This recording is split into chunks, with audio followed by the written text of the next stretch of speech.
Hello, good morning. Welcome to Joy News Desk. We're coming to you live from our studios in Kokomlimle. Coming up this morning, the Ghana Police Service begins a search for a gang of 4 robbers who attacked a bullion van at Ablekuma farm milk, a suburb of Accra on Thursday.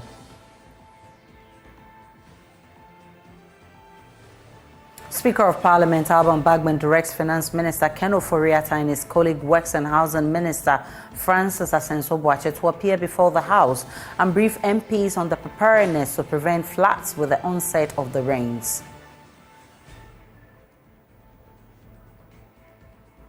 Meanwhile, 4 persons, including a 6-year-old boy, drowned and 3 missing following Wednesday's downpour in the Ashanti region. And the Association of Ghana Industries is against the removal of taxes on imported sanitary pads, but activists want taxes off whether imported or locally made. We'll delve into that matter shortly. My name is Aisha Vine. To stay for details.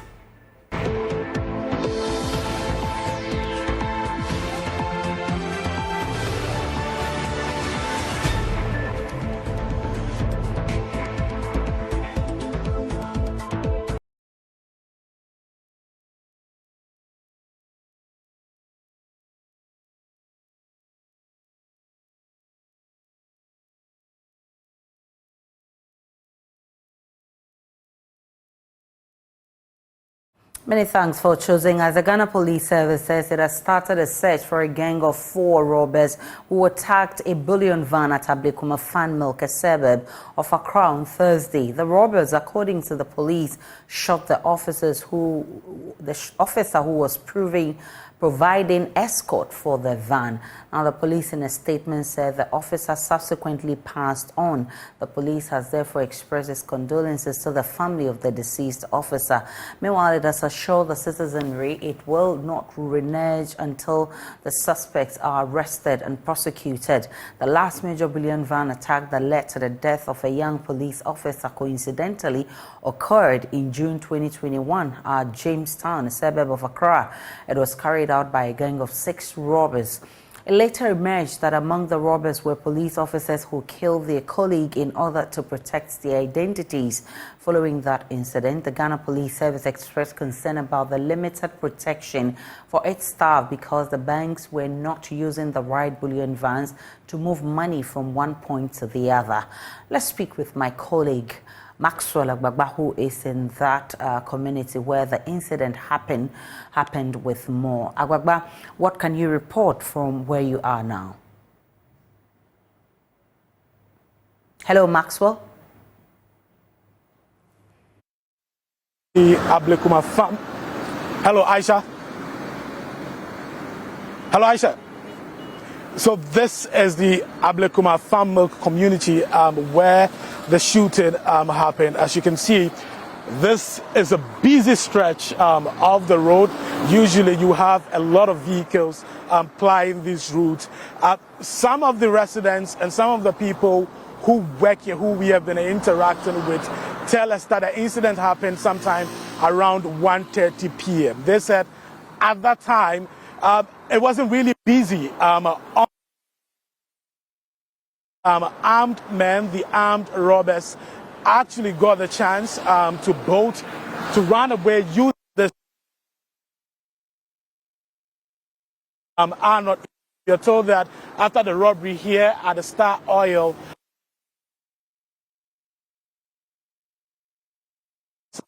and then bolted on.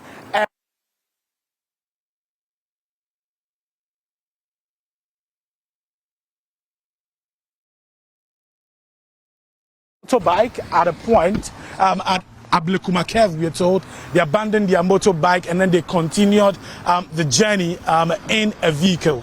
But this is the Star Oil company where the robbery itself happened. Today, the workers are not here.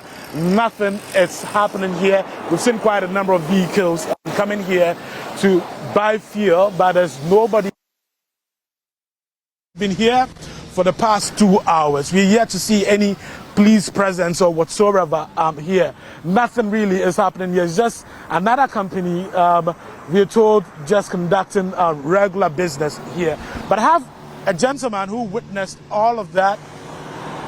here at the Star Oil facility. He's been giving us an understanding of exactly what happened. Hello, Darius. You're welcome to Joy News. Thank you.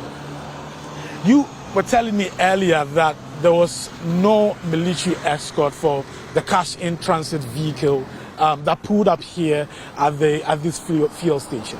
Yes, indeed. As I said earlier on, there was no police escorts. They came along with a bullion van, and it wasn't even a bullion van. It was just a normal pickup with a normal container connected on it. So they came, and as they drove in, within a stroke of an eye, let's say about 2 minutes, and then the motorbikes, so they also came in. They were using 2 motorbikes, okay, 2 on each. So one got down and then first gave a warning shot, and then used the other entrance where the driver's side, where the policeman was sitting. Yeah. And then before then, they probably shot the policeman from the driver's side, but the driver was able to open the door and then off to his heels. He ran away. So before then, they shot him. He was really injured, and until down, that bullet really hurt him. So he was gone then, that I could say. Before, another guy, which was in a helmet, I think it was in a black dressed, came in for the policeman's gun, and then drove on. Even before then, they gave several warning shots around before, so it scared people around. So you can't go near. There's nothing you could do then. So we all viewing from a distance. Yeah. And they could know you can't help actually. What was the policeman in protective gear? Was he in a bulletproof vest? Was he in a helmet? Nothing like that was observed. He was just in uniform, normal uniform, and then with a police tag, no helmets. The only thing was having was the AK-47 gun. Okay. Yeah. Apart from that, there was nothing. He was dressed normal uniform dress and no helmet, nothing. Okay. You were part of those who rushed to the scene when you heard the gunshots. That was when, after the armed robbers had left the scene. What did you see when you came here? We saw some. Was he dead? Was the policeman dead? He was dead. Actually, he was gone. He was dead.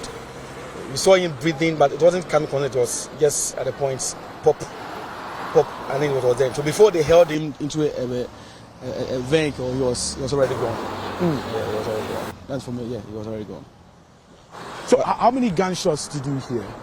It was. We first heard 3, and then plus the warning shot they gave on the pavement, it was about 6 gunshots. 6 gunshots. 6 gunshots. Yeah. Yeah. And some of the people here have been telling me that one of the robbers actually stood on this pavement and then fired some shots before they left. That was saying.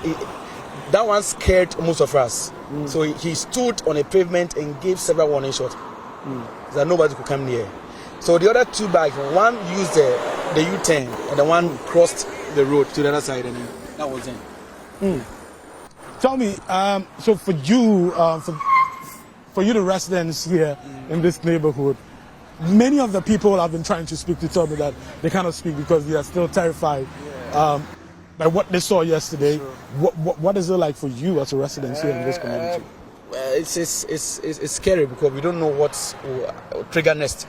And as you can see around, you can see there's no work ongoing here. Even the filling station they're not working today.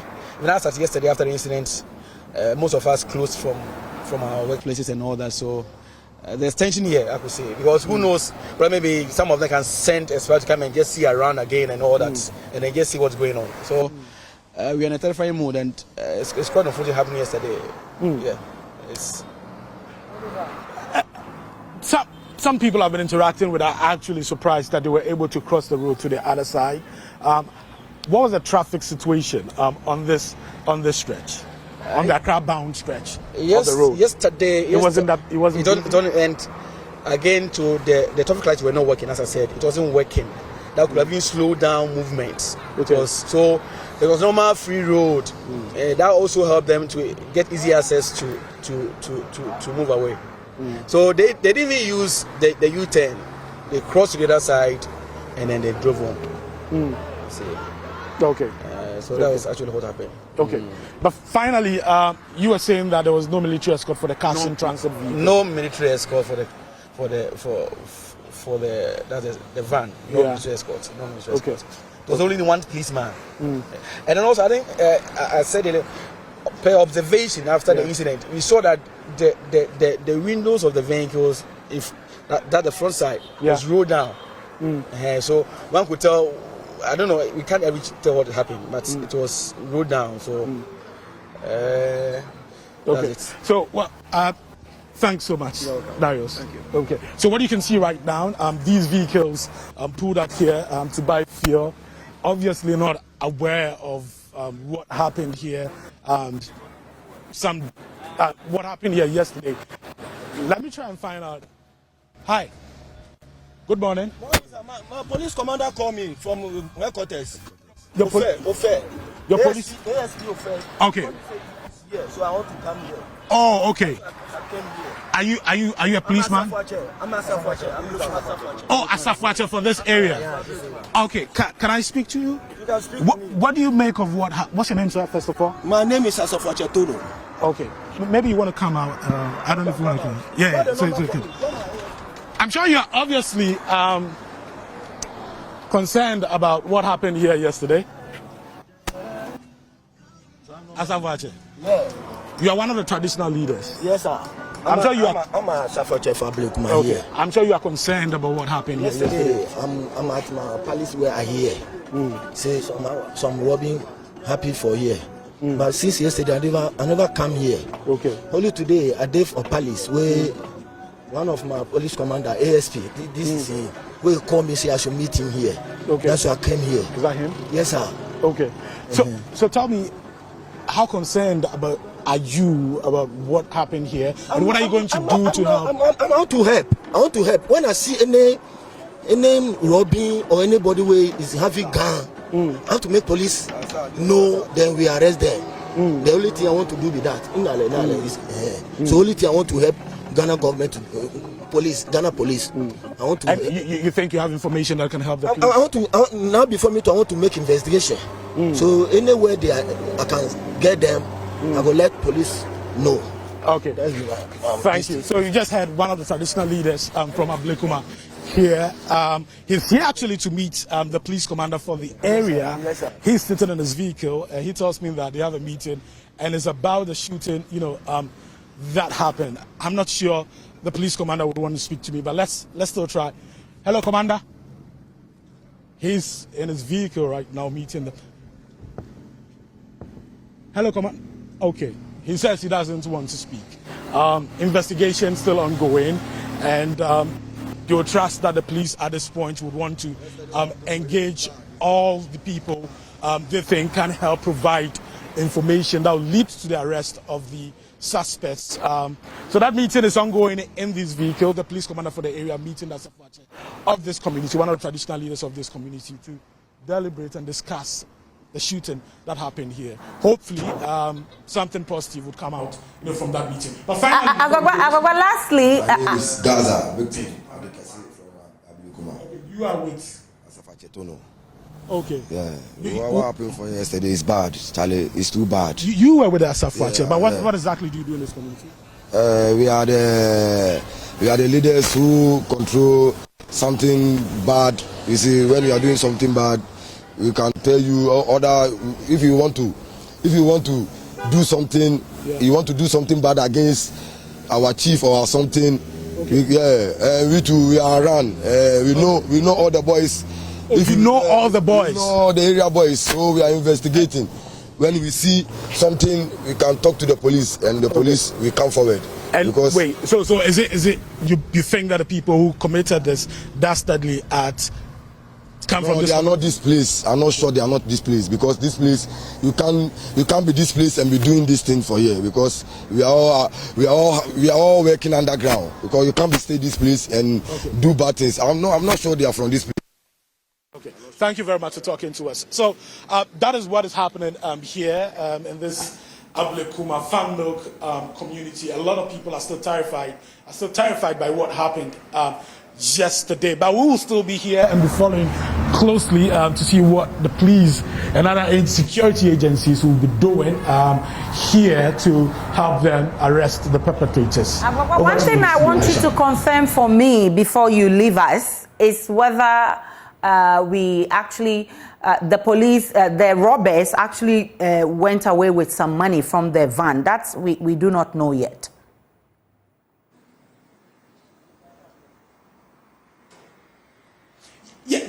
That we do not know from official sources, but some residents who we've been interacting tell me that they indeed bolted with some cash. That is what the residents have been telling me, but we do not have confirmation from any official, source like the police on that. Aisha. Right, Maxwell Agbagba is our man who is on the ground for us. We have just been noted that the police commander of the area is there. He's meeting with the Safuache of the area. We'll definitely bring you more on this. Meanwhile, there is a statement in the last few minutes released by the Bank of Ghana and also signed by the the statement is also sent to the executive secretary of the Ghana Association of Bankers, which is Mr. Alassane, and it says that following the Bank of Ghana's meeting with cash operations managers of banks held on Thursday, 15th October, Bank of Ghana hereby directs all deposit money banks and specialized deposit taking institutions to acquire armored plated bullion vans for its cash operations. The above directive is as a result of the spate of armed attacks during cash in transit activities, leading to loss of lives, currency, and destruction of sophisticated equipment, which has become a national security concern. Accordingly, and DMBs and SDIs are required to comply with the following: 1. Phase out and replace all soft-skinned cash-in transit vehicles presently in use with fit-for-purpose armored plated vehicles with European standard B6 ballistic protection for passenger compartments and European standard B4 for cargo compartments. And then 2. Involve Bank of Ghana in the procurement of the armored vehicles to ensure compliance with the requisite specifications. And Bank of Ghana further directs that all DMBs and SDI should comply with the above directive by July 1, 2023, after which BOG will not admit any soft-skinned CIT vehicle into its premises nationwide. So this is this statement was sent in on the 24th December 2020 to the banks, and we have just 7 days to the deadline of that, which is July 1. We'll be monitoring if this definitely will happen. Meanwhile, 4 persons, including a 6-year-old boy, have drowned and 3 missing following Wednesday's downpour in the Greater Accra and Ashanti regions. The victims drowned in the Owabi stream, with the rest swept away by flash floods and at Sapase, Besiase. Love FM's Erastus Asaridongo spoke with the Ashanti Regional NADMO Director Frank Dodu and has filed this report. Scores of people gather on the fringes of the Atafua Bridge, which is under construction. They are watching divers who are on a frantic search for the body of Kwame Asuman, 57, who is believed to have drowned today. He is reported to have jumped into the Owabi stream trying to look for his junior brother, Kweku Abuaje, 47, who drowned trying to ride through the floods with a bicycle on Wednesday evening. We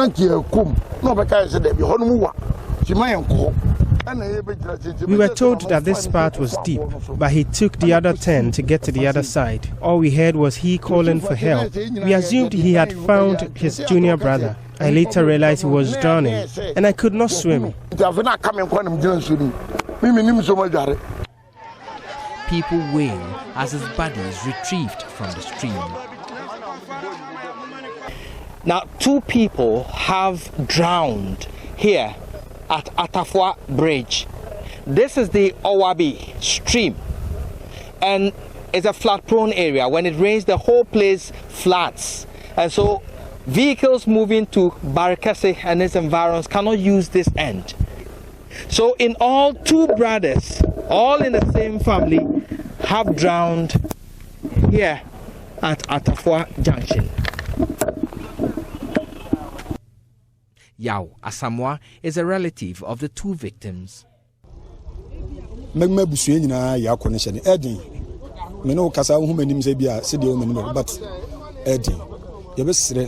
may look normal, but I'm hurt. I would appeal to residents here. We have called on the MP to construct the bridge. Yet, people dump refuse in the river, and this is setting the work done back. I would appeal to all to desist from the act. This will create a chance for the river to flow easily. This won't cause floods again. China for no yatumuno in Suetobia, a bit to me, Akosakobasa, Minjin Disse has a bit to me after the This brings to 4 the number of persons who have drowned between Wednesday and Thursday. Frank Dodu is Regional NADMO boss. The first one did happen at Tafu, which the person is young, still on course to get the data because we are not able to reach out to the family. So we are yet to have the full details of the one, which presumably is under 10 years old. And we have that also right where we are at Tafua, which did happen yesterday. And this morning when the rescue team, that's the fire service, NADMO, and other people helping to rescue, we got to know that a brother also decided that he would fall his way into the river, and he also got drowned. He wants people to take precaution as the rains come down. But all these things could have been avoided. If you look at the releases and dedications that have been going on for the past 4 months, there are things that could have been avoided. Our focus is on prevention. That is why we took time over 3 months. We did education at various churches, marketplaces, media houses, issued a publication that the rains that we are expecting are so much. So we should do our maximum best that once we see the rains coming, we find a safe havens or better place to be. Once it's capsized down, then those living in the streams and those that are using bridges and the rest, that is when you can make way once they come down. So in all these cases, it could have been avoided. Reporting for Joy News, Erastus Asaredonko, Kumasi. 4 persons, including a 6-year-old boy, have drowned in the rain, and 3 other are missing following Wednesday's downpour in the Greater Accra in the Western region. This is the first or second time now. I don't know what happened. This is the issue. So please, I'm pleading to you that because of the top there, the river takes its sources at Benson, Poho. You see, and that side too, they are making some galamsey over there. I think that because of that issue, that's why the water has flooded them to. Yes. Yes. So please wait. The situation right now is terrible. It's terrible. It's terrible. It's terrible. Property here, so many. By your estimation, it's around 50 households. See, and what about those involved? Are you talking about what? I'm not talking about that. If I'm not mistaken, it's around 50 households, and they are suffering about this incident. So I'm pleading to the government that it should come to assess those people here, so that they also have place to also occupy themselves. Immediately, what that can be. I prefer that they should also give them something, some shed, so that they put their things over there. That's the main thing. Thank you. So I'm Honorable John Odium, Assembly Member for Isejo Electoral Area. Meanwhile, some residents of Peacetown near Kaswa are threatening to boycott the 2024 elections as they say the lack of action by city authorities is the cause of the perennial flooding of their community. Torrential rains in the area Wednesday evening cut off the community from the capital and other adjoining communities. Maxwell Agbagba has more. Sounds of gushing water at the cut-off point here at Abamfu. This is the main road that connects Peacetown to the capital and other adjoining communities. But these men who you see here did not go to work today. Some of them who are taxi drivers here in this community are unable to cross to the other side. Behind me is a stream that overflowed its banks and displaced many from their homes. Many of the residents here have been forced out of their homes by the flood water. The brave ones were compelled to move door to door, rescuing persons who were trapped. I've met Joseph Kwame Nyako. He helped to rescue some of the affected persons. He says, but for their timely intervention, 10 children would have died in the flood. I was inside and I saw people shouting, screaming, and say, "Oh, let me come out." Even me, I wanted to go and buy something. And I said, okay. I saw them screaming and I said, "Oh, wow." Then I went there to help them. and I saw people coming up from their houses and they want to rescue people. So we gather boys and also help them to rescue some of the kids, like 10 kids. And doing that rescuing, and we saw a certain woman and the two kids drowning, like coming from they are in the water coming. So today I heard that they were rescued at this place. So I say, okay, then fine. But people were calling me, how was it? I was thinking maybe the water sent them away. But today I heard that they are fine. So Hundreds of residents are not willing to risk it through this flood water. Many of them who have no choice are compelled to wade through it. I've been speaking to a man who had to carry his sick son behind him to the hospital. He says the road to his residence is impassable and he couldn't wait for the water to subside before taking his son to the hospital. Okay, this is your child? My child. He's sick? He's sick. Okay, so tell us a bit about that. Because I ran this morning before you are going, here before I carry go. I go there say body not feel well. When the check coming, so my son is sick, so that's why I go to him. Okay, but you didn't get any car to get him to cross? No car. No car. So that's why you had to carry him on carry your him go back? for Okay. All the taxi drivers in this community who ply these roads to Peace Town and its adjoining communities are idle today. There's no work to be done. I've been speaking to Seth Obin, who is one of them. He's frustrated about the situation. Yeah, but this is where we live for some time now. But yesterday, what happened was terrible, and we couldn't even to cross the river surf. It's not easy for us. Yesterday, around 9 p.m., it was terrible. People were coming from work and they couldn't problem like yesterday. So we want our MP to come to the area and to come and visit us. Since these problems happened, we haven't seen the MP around, especially the MC. Even if we don't know him, he have to come and take care of the situation so that we know that we have elders somewhere. But there's nothing of sort going on. So please, we are pleading to the authority to come and visit us to solve the problem. Many of the residents here believe the flooding here persists because of the inaction of city authorities. They are threatening to boycott the 2024 elections. I've been speaking to one of them, Azumi Mahama. She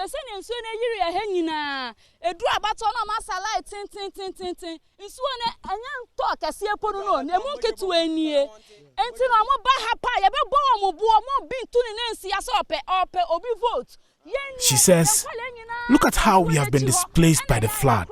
When elections are getting closer, you see politicians trooping here. They should never step here in search of votes. Our children are not able to cross to school. If you are not strong, the water will sweep you away.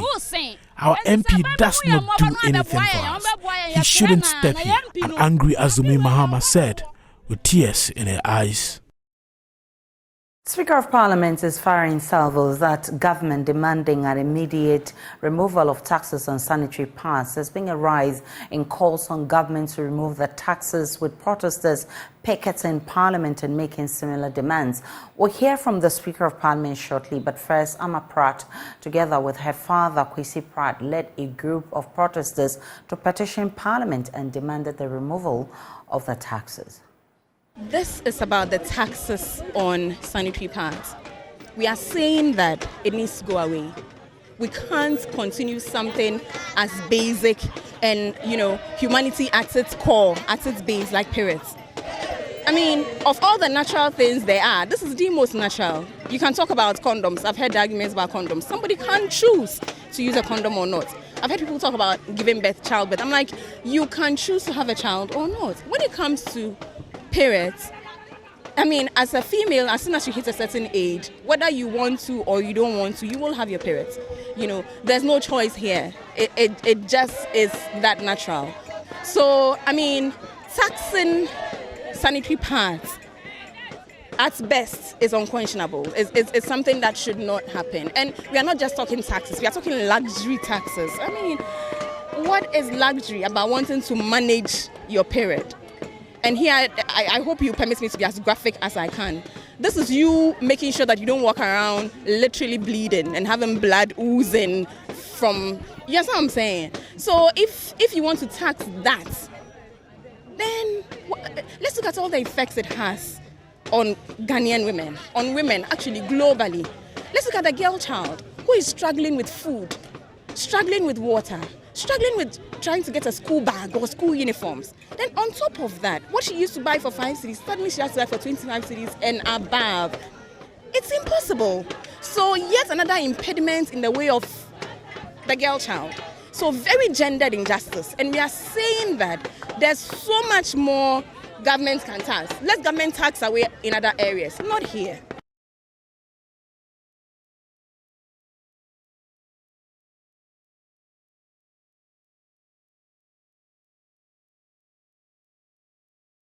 We'll be bringing you the speaker's soundbite shortly, but the Association of Ghana Industries, AGI, is against the removal of taxes on imported sanitary pads. According to the AGI, eliminating taxes on imported sanitary pads would either collapse the remaining factories or into mere importers. In a signed statement, the Chief Executive Officer of AGI, Sechuma Kwaba, argued that rather than granting tax waivers to imports, the government should provide the necessary incentives and support to enable local companies to meet domestic demands. He joins us with more. I'm grateful for your time, sir. Why are you opposed to the removal of taxes on sanitary pads? Well, thank you very much. First of all, let me explain that we are not opposed to the removal of taxes on sanitary pads. We have never said anywhere that we are against the removal of taxes on sanitary pads. We understand our women folks. We also have women. We have wives. We have children.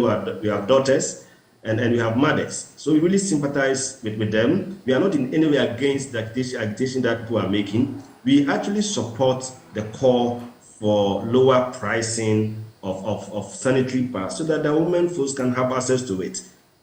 Except that we thought that they probably could have joined us in this advocacy, or we should also join them in this advocacy, but take it on a slightly different route. I think the only difference we are seeing here is the fact that we have local producers of sanitary pads. Okay, we have people who have invested in this, and they are employing our own women. They are employing Ghanaians. They are employing our own women. Now, if we say that we want to remove taxes, we are not saying no to that, but we think that we can achieve the same objective, and the objective is clear. Get the sanitary pads at lower prices so our women can buy it. That objective, we support it. But how do you get there? How do you get the prices lowered? There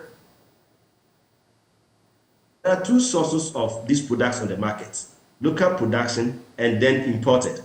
They are being a bit general and saying remove taxes. We are only saying that if you want to remove taxes, then target local production, the taxes on local production. When the local producer brings the wood pulp, which is the raw material for producing the sanitary pads, they pay duty on it. They pay VAT. So if you pay all these taxes, it makes the local production cost also quite high. But how many local businesses are into manufacturing of sanitary pads? Yes, we have about 3 companies that are producing it. And do they have the capacity, if we need to get away with those that we import into the country and remain or rely only on the local producers, do they have the capacity to meet the demand? They do have the capacity. One of the major ones, and I'm sure our ladies are aware. I mean, I don't want to mention names because you are marketing those companies. But the point is that one of the major companies, for example, produces below up to just about 30% of their capacity now because of the market conditions. So if you ask them to increase production and you create conditions for them to do so, they can double or triple production within the shortest possible time. So it's not a rocket science. It's not difficult at all. And normally when you create conditions for local production, the very importers will all become local producers because they will see market opportunity. And therefore, what we are asking is that the benefits that you want to create for the users of the sanitary pads, create it through local production. So, for example, if we say we are taking the VAT out of it, we are taking the import duties on the raw materials, But of course, the finished product that is being imported, maintain the tax on it so that the local ones become cheaper, and we can go into arrangement. We can all do the calculation and then go into arrangement, make sure that whatever tax reliefs is given to the local producers is passed on to the buyers in the form of lower prices. This is something that can be structured. And I think that is where we want to draw their attention and avert their minds to. We are not saying don't remove the taxes, but if you are removing taxes, it should be targeted. It should be for the local companies so that we can have the local producers supplying the product in the market. Now, already the local producers are struggling. And if you don't take care and you open the floodgates by reducing the import duties on the imported finished products, you are virtually collapsing the local companies. So we become 100% dependent on imports. And if there's a problem like we experienced recently with the Ukraine war and then the COVID, where even goods come into the country, we felt threatened. We have the same problem on hand. Every day we talk about, oh, everything we are importing, everything. So when there's an opportunity like this, when there's an issue like this, let's look at it dispassionately. Let's be objective about it. Let's not be so emotional about it. Let's look at the way that helps the country in the long term, and then push local production and make sure that the prices come down. So we achieve the same objective, but a slightly different route that is more long-term and developmental and employing our own people. So this is what all that we are saying. We are not against the agitation for the removal, but we're saying that don't just do a general removal because it will not help local industries. Let me bring in Shalom Ablan Lumo, who is a youth activist and founder of Shalom Word Foundation. I mean, the AGI says government should not remove the taxes on imported parts. Do you agree? Hello, Shalom? Kindly unmute for me. Yes. Yes. No, I don't agree with you. If he's fighting for tax for the local manufacturing, fine. He should stay in the state and fight for it. But trying to put down all this fight for 5 years, trying to tell the government to reduce taxes, and hopefully this year, 2023, trying to get people on board. Yesterday, the speaker, the comment. Can you reposition yourself? We can hardly hear you. All right. You can hear me now? Yes. Go ahead. Good, thank you. Yes, we don't support the call from AGI at all. If they are fighting for tax relief for their industry, it's fine. They can go ahead and fight for tax relief. It's acceptable. But not only the government not to remove taxes from the imported military part. We don't have any other thoughts. Unfortunately, we are having a difficulty in hearing you, Shalom. They'll try and get you radio on the phone to make that point. But Ms. Akwaba, you can clearly hear what she said, that they do not agree that the imports, the taxes should not be removed, but you can still fight for the local companies to be giving those incentives that you're asking for. Hello, Ms. Akwaba. That's not clear to me.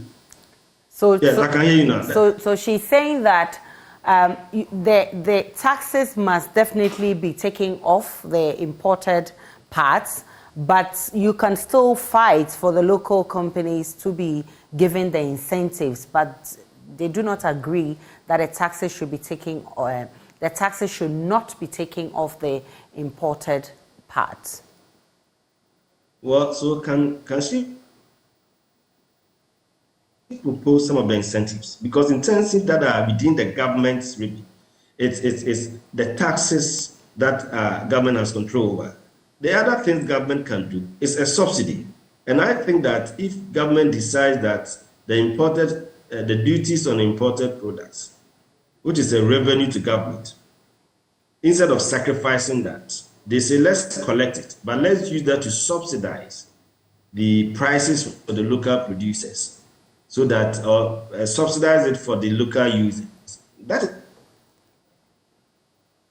is fine. So if, for example, your duty revenue from the imported duties is, say, 10 million, and you say that 10 million cedis every sanitary pad you buy, if I'm subsidizing by say 25 or 40%, it means that the price at which the local producer will sell it has to be reduced by that 40%. The government makes up the difference. That is an incentive. But that kind of incentive, how would government do it? If government says we are prepared to do that, we have no problem. But I thought that when you are advocating for these things, you look at the general picture. That's why I'm saying that this is something we should work together on. They can make a point to government that government, we have this challenge. We want the sanitary pad to be available to our ladies. We want the prices reduced, and therefore take the import duties or wherever you can get money from and subsidize it for us. ADI will go for it. But if you leave it this way and you say, take the import duties out, and that was the beginning of the argument, the taxes on imported sanitary pads should be exempted. Once you do so, you are putting the local companies at a disadvantage. Shalom is back on. Shalom is back on the line. Shalom, I mean, the AGI is actually explaining that that's the only way government can help the local companies thrive. You still do not agree that the taxes should not be taken off? Hello, Shalom. Yes, I can hear you. We don't agree with them at all. If they want to fight for the local industry, they can go ahead. All what we are fighting for is affordability. The sanitary pads should be affordable for our girls to be able to afford it. They should buy it, they should use it so that they can stay in good condition. That's all. So he's saying that the local companies, if supported by government, can also produce it and sell it at a cheaper cost. Do you agree? If it is possible, they can do it and support the cost with us. But to put our activism or to put our message on hold, that one is not negotiable. So you support if government is going to actually help the local industries to provide these sanitary pads at a cheaper cost, then they do not have to take off the taxes on the imported pads. If the local industries have the capacity to produce enough for Ghanaians, fine. And it's going to be cheaper and it's going to be of quality for our girls, we are good to go. So, Ms. Akwaba, over to you. Back to that conversation on the capacity. And she's now talking about quality. I mean, the local industry, she's talking about only 3 companies that provide these parts. Are they enough to meet the demands? And can they even provide the quality that we need? I think that they can, and I'm sure you're also a lady, so you can also testify to it. That the locally produced sanitary pads are of good quality. I'm a man. So far, the ones I know are imported. So far, the ones I know are imported products. So my suggestion to you would be that try and buy some of the locally produced ones. And there are brands that are popular, that are of good quality, that have been certified by Ghana Standards Authority. Check those brands and see if they are not of good quality. If they are of good quality, you have to buy, especially we are talking of young ladies. So the price can obviously come down, but the conditions for production is tough for Ghanaians. And no local company, bear in mind that today, the local companies are paying high electricity bills. Their tariff levels, the electricity tariffs are high. They borrow at over 30% interest rates. There are all kinds of conditions that is making it very difficult for them to produce at a much cheaper cost. And that's the reason why the imports appears cheaper. And we see it in several other product areas. So if we say that because we want it cheaper, let's even further reduce the cost of the imported product through the exemption of taxes without paying attention to the local producers, then what they are saying is that we don't mind, as long as we get it cheaper, we don't mind even if you collapse the local industries and let people's investment go down the drain. Let the people who are on the job, including some women, a lot of women who are employed in this area, go home with their jobs and they are okay with it. Is that the argument? Well, I think think what they are interested in What they are interested in is to get the products cheaper. And we say that there are other ways to handle it. Okay. If you can help reduce the locally produced, the cost of production, or the relief in terms of subsidy, then you achieve the same objective without losing. Mr. Chumakwabo, I'm grateful for your time. I think this is a conversation that will not end now. We will still have that conversation until we have a concrete solution to that problem. Of course, considering that these people struggling to afford sanitary pads, it's really a problem in our communities. Let's take a break on Joy News Desk. When we return, there's business.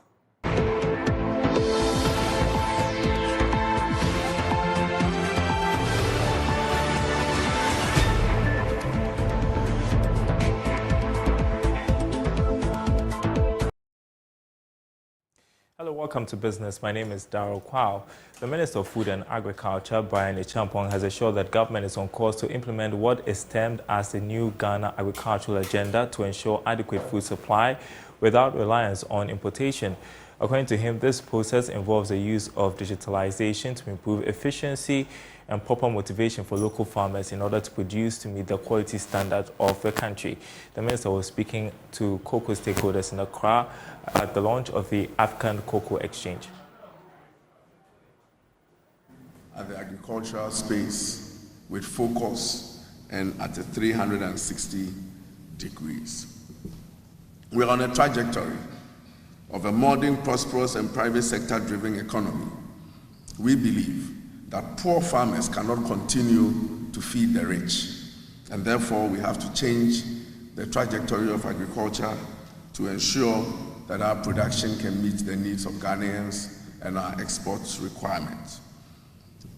This hope and vision is to achieve what we call the new Ghana agriculture.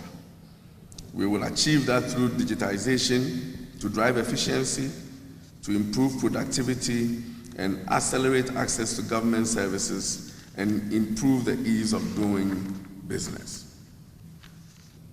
We will diversify the agro industry, we will be technologically innovative, and we will add greater value to our production processes.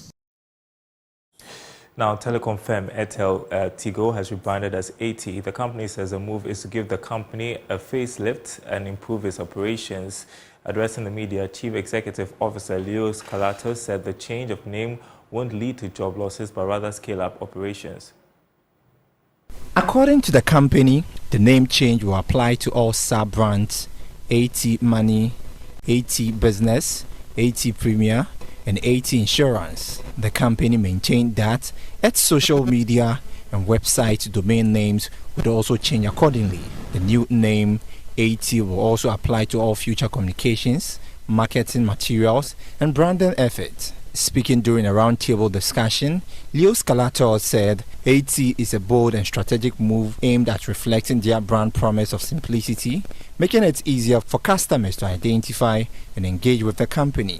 It's a simpler way of continuing the recognition that our customers have given us at this point for the past 31 years, while not standing for Airtel Tigo. So we are formally changing the name. We are taking out Airtel and the name Tigo. We understand that many people have fond memories of the long history of Tigo. Many people have fond memories of Airtel for 12 years, but there might be a few not so fond memories. So we thought that we would take this opportunity to change the perception of the company. So it is now AT. The Minister of Communications has helped to save this company, as you all know, from Airtel and Tigo when the government took over in 2021. The minister, again, has spearheaded the efforts to restructure the company through that time period and is now spearheading the efforts to help find a partner and close a partner with us. So we'd like to thank the minister for this, and the timing seems to be appropriate that now we are embarking on a new and simpler path going forward.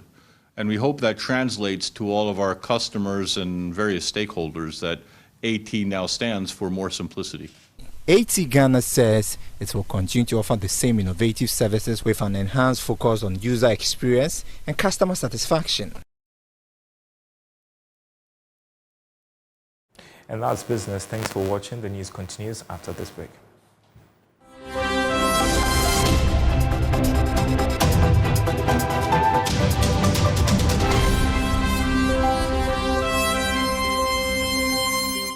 So today at 6 p.m., you need to stick to the Joy News channel. It's a Joy Impact Makers Award. We're awarding people, ordinary people doing extraordinary things in their communities. Let's speak with Tanko. He's one of the judges. He's joined us. Grateful for your time, Tanko. What should we expect at 6 p.m.? Kindly unmute for me. Kindly unmute for me. No, I'm unmuted. Great. So I think we should expect to listen to and meet people doing extraordinary things. Ordinary people asking why the situation in their communities should remain as it is, and going beyond asking questions to take the initiative to try to make things better. So come expecting to be inspired and motivated. I know that so many names came up for this because we allowed the community to actually, nominate people that they think deserve to be awarded. What criteria was used to choose the winners? Well, we had a long list of criteria, key among them looking at the impact, looking at the community involvement, so that it's not like a one-person driven thing, but that it involved the community. There was community ownership. Looking at whether those initiatives addressed, felt community needs, but also looking at the issues of sustainability. What has been put in place to ensure that, things, the results are not fleeting, but that they are sustained and they lead to sustainable impacts. So those were among some of the criteria that we took into consideration in making the recommendations. Briefly, Ibrahim Tanko Ahmed, what do you make of this initiative? Is this something that you think can also be replicated at the national level? Yes, I think its time has come. We've been talking about local philanthropy. We've been talking about communities taking ownership of their development processes. All right, thank you so much. Executive Director of Star Ghana Foundation. He is Ibrahim Tanko Ahmed. They've been partnering us in doing this. So the time is 7 p.m. actually on the Joy News channel. You need to stick and stay with this channel for all that you need to know about ordinary people doing extraordinary things. That's how we wrap up News Desk this morning. My name is Aisha Ibrahim. For more news, log on to my Joy Online. There's more of the news and updates of all the developing stories. See you again at 12.